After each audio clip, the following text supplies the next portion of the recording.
আউযুবিল্লাহি মিনাশ শাইতানির রাজিম। বিসমিল্লাহির রাহমানির রাহিম। সূরা আন-নাজিয়াত আয়াত 34। অতঃপর যখন মহাসংকট উপস্থিত হবে। আয়াতের তাফসীর। অতঃপর যখন মহাসংকট কিয়ামত সমাগত হবে। আয়াত 35। সেদিন মানুষ যা করেছে তার স্মরণ করবে। আয়াতের তাফসীর।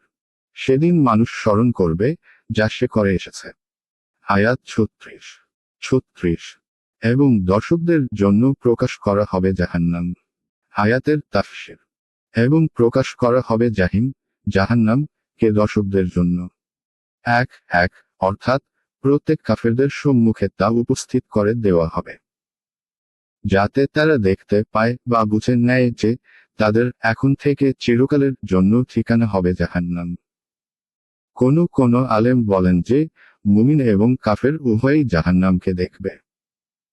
মুমিনগণ তা দেখে আল্লাহর কৃতজ্ঞতা জ্ঞাপন করবে যে তিনি আমাদেরকে ঈমান ও নেক আমলের বদৌলতে এ থেকে পরিত্রাণ দিয়েছেন।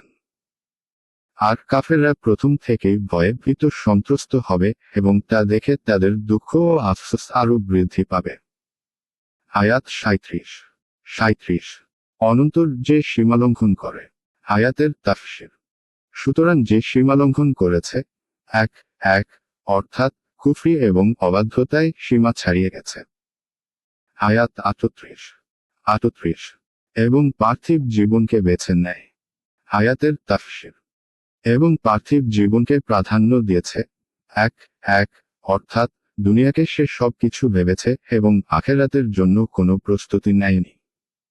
আয়াত 39। জাহান্নামী হবে তার অবস্থান স্থল। আয়াতের তাফসীর। জাহান্নামী হবে তার আশ্রয়স্থল। এক এছাড়া তার কোনো অন্য ঠিকানা হবে না যাতে সে তা হতে আশ্রয় নিতে পারবে।